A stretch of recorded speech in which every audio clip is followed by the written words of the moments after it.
Vous est-il déjà arrivé de travailler avec des gens difficiles, des gens problématiques, des gens quelquefois dominants, ou des gens qui veulent toujours des bras de fer, des gens qui vous placent des bâtons dans le roue, on ne sait presque jamais ce qu'ils veulent vraiment, mais veulent manifestement toujours vous mettre dans des positions inconfortables.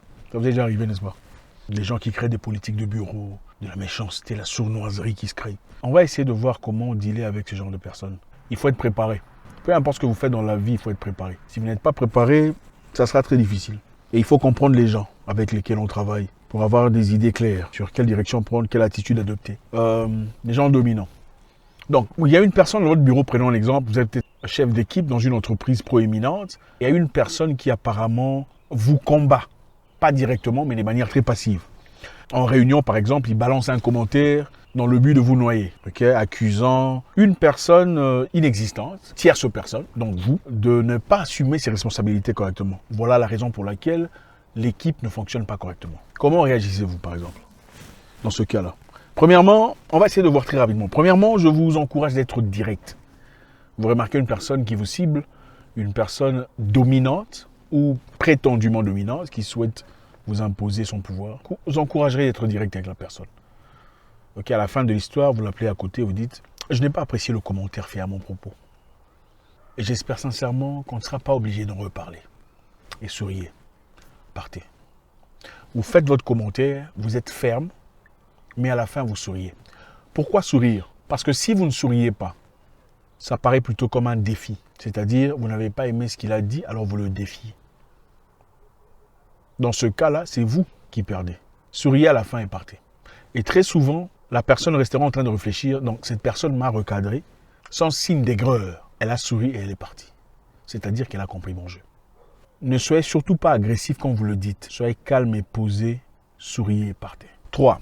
Il se pourrait aussi que vous vous sentiez attaqué par un groupe de personnes. C'est-à-dire 3 ou 4 personnes qui, après avoir discuté, vous savez comment ça se passe, décident de venir vous attaquer directement ou indirectement.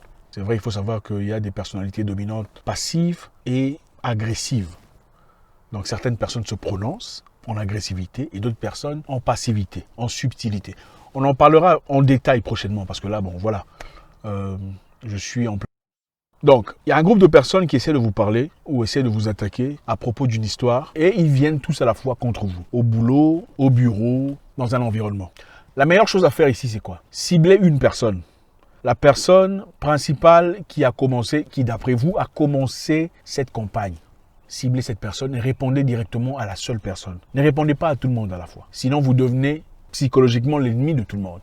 C'est-à-dire quand 3 ou 4 personnes viennent vers vous, viennent contre vous sur une histoire, tout le monde n'est pas agressif au même niveau. C'est-à-dire quand on parle de vous en privé avant de venir vous confronter, ceux qui ne sont pas nécessairement agressifs à votre égard, c'est-à-dire des personnes qui ne sont pas en train de croiser le fer avec vous, viennent pour voir votre réaction d'abord. On vient pour observer comment il va réagir. Votre réaction déterminera leur niveau d'action à votre égard. Donc, ciblez une seule personne. Ne vous attaquez pas à tout le monde. Répondez à une seule personne. S'il faut recadrer une seule personne. Activez-vous sur une seule personne. Le reste des personnes le remarqueront et naturellement se tairont pour observer. Et quand vous ciblez une personne, assurez-vous de présenter ses défauts et lacunes dans le travail. Cela poussera les restes des personnes à la réflexion. Ils se diront « Ah, ok, donc il a des arguments. » C'est-à-dire qu'il n'a pas nécessairement raison de s'attaquer à lui. Vous êtes confronté par une personne dominante et agressive dans un environnement subtil. Assurez-vous de finir vos phrases. Donc, quand vous commencez une phrase, vous commencez le début, assurez-vous de ne vous taire qu'à la fin de votre phrase. Donc, ne permettez pas à ce qu'on vous interrompe. Ce n'est pas pour dire qu'il ne faut jamais écouter. C'est-à-dire, pendant que vous commencez votre réplique, assurez-vous de finir votre phrase dans son entièreté.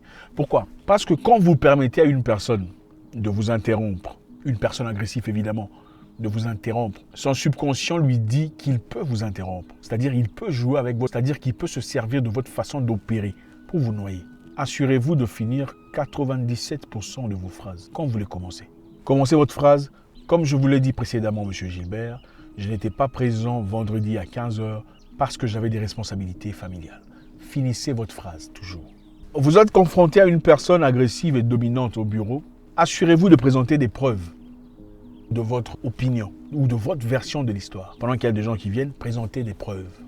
présenter des données et des preuves. Menez la personne vers une direction scientifique avec des preuves à l'appui. La raison pour laquelle la production a chuté, c'est parce que 1. La sentinelle était absente. 2. Monsieur Goura n'est pas venu parce qu'il était malade. 3. Parce que votre équipe a pris tel et tel objet. Voilà pourquoi tout ça. La raison pour laquelle l'Afrique est pauvre, parce que 1. Les dirigeants sont corrompus. 2. La population est corrompue. 3. Regardez les données, l'année passée, il y avait 5% de tout ça. 85% de zinc a été exporté, 18% de la production. Présentez des faits. Quand vous présentez des faits scientifiques, la personne sent qu'elle n'a aucune possibilité de gagner cette joute verbale. Et elle commence à se replier. Et cela nous emmènera à notre disposition suivante. C'est-à-dire, quand vous faites face à une personne de personnalité forte, une personne dominante mais agressive, assurez-vous de toujours lui laisser la porte de sortie. C'est-à-dire, vous discutez, vous êtes certain d'avoir gagné cette discussion ou d'avoir pris le dessus, ne l'écrasez pas au point d'en finir. Vous vous direz certainement, oui, pourquoi ne pas l'écraser? C'est une opportunité. Si vous avez raison, vous avez les faits et les données, il faut l'écraser, montrer combien il est méchant, tout ça, et le salir. Ne le faites pas. Accordez-lui l'opportunité de sortie, c'est-à-dire une opportunité de fuir, une opportunité de pouvoir partir et sauver la face. Il s'agit toujours de sauver la face. Pour une personne dominante et agressive qui n'a jamais tort, son besoin à lui, c'est de toujours sauver la face, ne jamais perdre la face. Rappelez-vous que l'objectif ici n'est pas d'écraser les personnes. L'objectif est de présenter vos arguments et de garder le dessus, sans paraître prétentieux ou agressif. Je vous donne un exemple. Vous parlez à une personne qui a tort et elle s'excuse. N'essayez pas de l'écraser. N'essayez pas de remuer le couteau dans la plaie. Non, quand la personne s'est déjà excusée, ouvertement ou subtilement, accordez-lui la chance de sauver la face. Faites comme si c'était bon. C'était pas aussi grave que ça, quoi. Pour essayer de préserver l'ambiance. Rappelez-vous encore une fois que l'objectif n'est pas d'écraser les personnes auxquelles nous sommes confrontés. 5. Vous est-il déjà arrivé de vous retrouver dans un milieu où il y a plusieurs personnes, 5 ou 6 personnes, mais parmi ces 5 ou 6 personnes, enfin vous êtes une tablée, vous êtes assis autour d'une table en train de manger, de discuter, d'échanger, et parmi ces 5 ou 6 personnes, il y a certainement une seule personne qui vous paraît très antipathique. Cette personne vous attaque ouvertement ou subtilement, fait des commentaires déplacés à votre égard, votre habillement, votre travail, votre emploi, votre situation, vos origines, ou peu importe, une discussion qui vous met mal à l'aise. Comment vous réagissez? Ne réagissez pas directement vis-à-vis de la personne. Faites semblant. Effacez la personne complètement de votre image, de votre tableau de repérage. En fait, commencez une conversation très douce avec les autres. Une conversation alléchante. Riez, souriez, parlez avec les autres, sauf avec la personne. Et s'il le faut, tournez même votre corps un tout petit peu en lui donnant votre dos ou votre flanc pendant que vous parlez à une autre personne. Qu'est-ce qui se passe en ce moment-là? Vous lui envoyez un message très évident, un message auquel il est obligé de répondre à travers un calibrage rapide de son comportement à votre égard. Sans le dire, vous dites, si vous désirez avoir une belle conversation avec moi, comme je l'ai avec les autres, il vous sera impérieux de changer votre façon de vous adresser à moi. Et à partir du moment où vous remarquez que la personne change son attitude, redevenez normal, souriez avec elle. Elle aura ainsi compris le message que vous avez passé. Et prochainement, ça sera complètement différent. Ne boudez pas la personne, ignorez-la simplement, sans vraiment l'ignorer, jusqu'à ce qu'elle redevienne gentille. Pour récapituler très rapidement, on n'a plus le temps, on doit y aller. Premièrement, soyez direct. Okay? Dites à la personne directement ce que vous pensez, sans être méchant, sans être agressif. Une personne fait un commentaire bizarre à votre égard, répliquez directement en regardant la personne, sans être agressif. Dites-le de manière très ferme, mais souriez à la fin de votre phrase. Deuxièmement, un groupe de personnes s'attaque à vous, de manière verbale. Répliquez directement à une seule personne.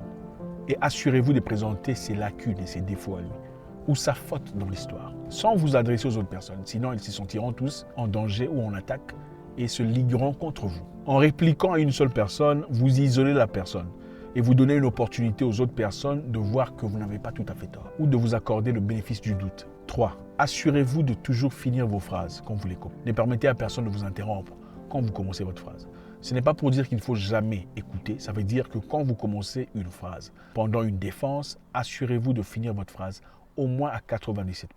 4. Présentez des preuves et des données face à une personne dominante, agressive ou passive. Présentez des données scientifiques, des preuves inéluctables. Cela pourra désarmer la personne, mais assurez-vous de lui accorder une porte de sortie pour sauver la face. Quand une personne passive et agressive à votre égard, dans un groupe, ou une personne dominante, toxique, évitez de le regarder, regardez tout le monde, discutez avec tout le monde gentiment, souriez, votre beau visage, sauf avec lui, jusqu'à ce qu'il s'ajuste et redevienne gentil.